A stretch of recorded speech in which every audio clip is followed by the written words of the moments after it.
होलिका दहन के समय बहुत सारे प्रयोग किए जाते हैं। आज हम आपको सिंपल तरीके से बातें बताएंगे। आप अपनी मन्नत के अनुसार ये प्रयोग जरूर करें। होली की आप सभी दर्शकों को ढेर सारी शुभकामनाएं। होलिका दहन के दिन एक गलती आपके जीवन को बर्बाद कर सकता है, इसलिए कुछ खास बातों का ध्यान रखना अति आवश्यक है। बिना समय गंवाए आइए हम आते हैं मुद्दे पर। देखिए, भगवान विष्णु ने जब नरसिंह का अवतार लेकर भक्त प्रहलाद की रक्षा की थी, तब से होली का त्यौहार मनाने की परंपरा सदियों से चली आ रही है। और होली का पर्व 2 दिन मनाया जाता है। पहले दिन होलिका दहन होता है और दूसरे दिन रंग वाली होली खेली जाती है। वैसे तो अगर हम भारतीय नव संवत्सर की बात करें तो जिस दिन फाल्गुन पूर्णिमा है, होलिका दहन इस दिन इस साल का अंत होता है, और जिस दिन रंग वाली होली मनाई जाती है उस दिन से नए वर्ष का आरंभ होता है। यानी खुशियों मनाकर हम दिन की यानी साल की शुरुआत करते हैं।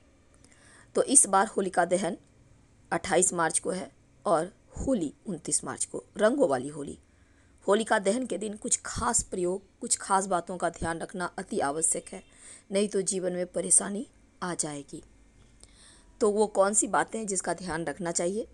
सबसे पहली बात, होलिका दहन के दिन किसी को भी पैसे उधार देने की गलती ना करें, क्योंकि इस दिन रुपये पैसे का लेन देन करने से घर में पूरे साल धन की कमी आपको महसूस होगी, घर की सुख समृद्धि चली जाएगी।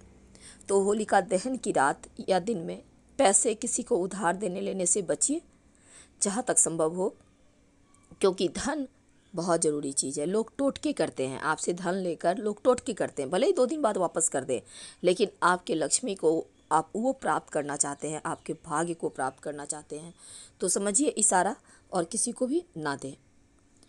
यदि किसी महिला का सिर्फ एक ही पुत्र है तो उसे होलिका दहन की अग्नि नहीं जलानी चाहिए, प्रज्वलित नहीं करनी चाहिए। लेकिन अगर किसी महिला को एक पुत्र भी है, पुत्री भी है, यानी 2 संतान हैं, तब होलिका दहन की अग्नि वो प्रज्वलित कर सकती हैं। इस बात का ध्यान रखिएगा। वैसे तो हर कोई नहीं करता है अग्नि प्रज्वलित, लेकिन छोटी छोटी जानकारियाँ बहुत काम की होती है, इसके आपको बेनिफिट ही मिलेंगे। होलिका दहन के दिन तमाम तरह के लोग टोने टोटके करते हैं, तांत्रिक क्रियाएं करते हैं। टोटकों के लिए प्रसिद्ध है होलिका दहन की रात। तो इस दिन सफ़ेद चीज़ मत खाइए, सख्त मनाही। यानी किसी का भी दिया हुआ बतासा है, मिश्री है, सफ़ेद मिठाई है, दूध है, भूल कर भी सेवन ना करें, क्योंकि सफ़ेद चीज़ों से नकारात्मक शक्तियाँ जल्दी आकर्षित होती है। इसलिए खीर, दूध, दही, बतासे कोई भी दे मत खाइए। कोशिश कीजिए अपने भी घर में ना खाने की। होलिका दहन के दिन इन चीज़ों का ध्यान रखिएगा तो बढ़िया रहेगा। देखिए, होलिका दहन में क्या होता है ना, बहुत सारे लोग आम के टहनी, बट वृक्ष के टहनी, पीपल के टहनी वगैरह जला देते हैं, लेकिन मत जलाइएगा, ये अशुभ माना जाता है, क्योंकि इन तीनों ही पेड़ों में नई कोपलें आती हैं, जलाना सही नहीं है। हाँ, आपको जलाना है, आप गुल्लड़ का पेड़, अरंडी का पेड़ की लकड़ी का इस्तेमाल कर सकते हैं। गोबर के कंडे उपले जलाए जाते हैं। ज्योतिष की माने तो होलिका दहन के दिन महिलाओं को सिर ढककर ही हमेशा रहना चाहिए, कभी भी खुले बाल ना रखें। अब वे चाहे तो अपने पुत्र के दीर्घायु के लिए इस दिन उपवास भी रख सकती हैं, क्योंकि ऐसा करने से भगवान श्री कृष्ण की विशेष कृपा मिलती है और उनका पुत्र चिरंजीवी होता है, खूब मान सम्मान कमाता है। होलिका दहन के दिन अपनी माँ का अपमान ना करें, इससे आपको जीवन में दरिद्रता का सामना करना पड़ सकता है। इस दिन अपनी माता को आप गिफ्ट वगैरह दें, उनके चरण स्पर्श करें। भगवान श्री कृष्ण की कृपा से आपके धन की स्थिति सुधरती चली जाएगी, उन्नति दिन ब दिन होती चली जाएगी। ज्योतिष कहता है कि होलिका दहन के दिन व्यक्ति को अपने परिवार सहित होली की अग्नि में कुछ न कुछ अपने मन्नत के अनुसार डालना चाहिए, लेकिन इसके साथ ही गेहूं गुड़ से बनी रोटी खानी चाहिए। गेहूं और गुड़, ऐसा कह सकते हैं, इसको मालपुआ भी हम कह सकते हैं। तो मालपुआ खाने का विधान है। इस दिन चने का सेवन करने से शनिदेव की कृपा भी मिलती है।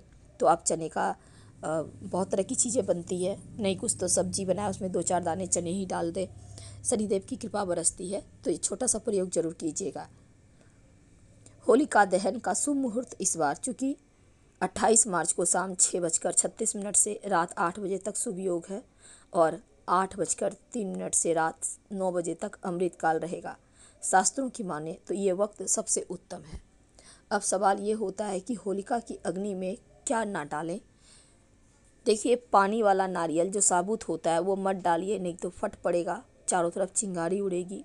भूल कर भी गलती ना करें। जब भी डालें नारियल का गोला डालें, उसको कट करके अंदर में कुछ चीज़ें अर्पित करने के बाद, भरने के बाद डालें। ये सबसे शुभ रहता है। इस बार बहुत ही दुर्लभ मुहूर्त बना हुआ है, भद्रा की साया भी नहीं है, तो शूल योग में पूजा करने से आपको मृत्यु तुल्य कष्ट से मुक्ति पा सकेंगे आप, यानी बीमारियों से रक्षा होती है। तो घर पर आप अगर चाहते हैं तो घर पर भी कर सकते हैं, कोई दिक्कत नहीं है, लेकिन संभव हो तो वीरान स्थान पर जहाँ होती है वहीं पर करें। कौड़ी, अगर आप मिट्टी में गड्ढा करके अपनी मन्नत कह के, कोई अच्छी वाली मन्नत कह के मिट्टी में गड्ढा में करके कौड़ी आप दबा दें, फिर होलिका प्रज्वलित होने के बाद जब ठंडा हो जाए राख, उस कौड़ी को निकाल कर अपने घर की थोड़ी सी मिट्टी के साथ किसी बहते हुए जल में प्रवाहित कर दें तो जीवन के कष्ट मिट जाते हैं। अच्छे स्वास्थ्य के लिए आप चंदन की लकड़ी होलिका के अग्नि में डालें और अपना करियर, अपने रोजगार के लिए सरसों के दाने डालिए होलिका की अग्नि में। घर परिवार में सुख शांति हो, इसके लिए आटा या फिर जौ की बालियाँ डालिए होलिका की अग्नि में। मृत्यु तुल्य कष्ट से मुक्ति पाने के लिए काला तिल डालें अग्नि में। एक बात का हमेशा ध्यान रखिएगा, बहुत सारे लोग क्या करते हैं, कुछ भी उल्टे सीधे चीज़ डाल देते हैं, जैसे लाल मिर्च डाल देते हैं होलिका दहन की अग्नि में, या फिर नमक डाल देते हैं। तो ये सभी उल्टे पुल्टे चीज़ ना डालें, माँ जो होलिका है वो नाराज़ हो जाएंगी। जब भी डालें पवित्र वस्तु डालें। आप पूरी रजा बलाओं से मुक्ति पाने के लिए सरसों के दाने डाल सकते हैं, काला तिल डाल सकते हैं। तो चलिए हम जान लेते हैं इस होलिका दहन में क्या डालना चाहिए। देखिए, सबसे पहली बात तो इस होलिका दहन के स्थान पर जाएं, पहले अग्नि को प्रणाम करें, भूमि पर जल डालें और फिर अग्नि में गेहूं की बालियां, गोबर के उपले और काले तिल के दाने डालें। जो आप गोबर के उपले डालेंगे ना, 7 गोबर के कंडे होंगे, इसके माला बनाकर ही डाला जाता है, इससे ज़्यादा मत लीजिएगा। अग्नि की परिक्रमा कम से कम 3 बार कीजिएगा और फिर अग्नि को प्रणाम करके अपनी मनोकामना कहे और होलिका की अग्नि की राख से स्वयं का और अपने घर के लोगों का तिलक जरूर करें। होलिका की अग्नि में क्या अर्पित करेंगे कि सब कुछ बेहतर हो जाए, खुशियाँ प्राप्त हो।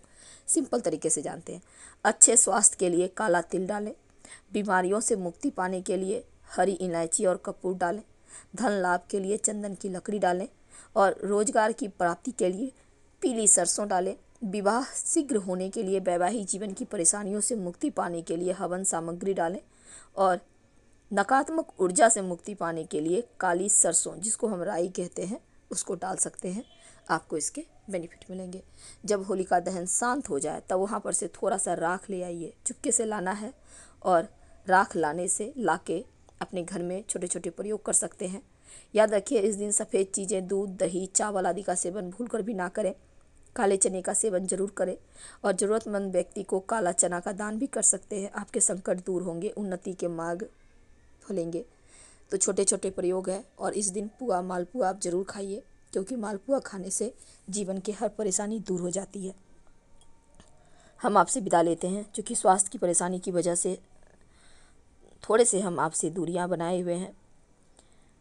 आप सभी को एक बार फिर से ढेर सारी शुभकामनाएं इस होली की। ये होली आपके जीवन के तमाम तकलीफ़ों को दूर करे। ये होलिका दहन में अपने बुराइयों को, अपनी परेशानियों को जला दें और एक अच्छी लाइफ जिएं। वैसे तो 8 पूरियों की अठावरी भी चढ़ाई जाती है और सरसों के तेल का दीपक जलाया जाता है। लाल पीला चंदन चढ़ाने का, रेवड़ी का भोग लगाने का भी विधान है। अगर आप आटे का उपटन लगाकर उस आटे को होलिका दहन में डाल दें तो स्वास्थ्य समस्या, मानसिक समस्या दूर होती है। और अगर नारियल सुपारी चढ़ाएं तो सबसे अच्छा होता है, बच्चों के सर पर संकट नहीं आता। रोग नाश, बीमारियों का नाश के लिए खास प्रयोग जरूर करें। महामृत्युंजय मंत्र का जप कर सकते हैं। धन की प्राप्ति के लिए ओम नमो धनदाय स्वाहा मंत्र का जप कर सकते हैं। फिलहाल विदा लेंगे। हर हर महादेव। धन्यवाद।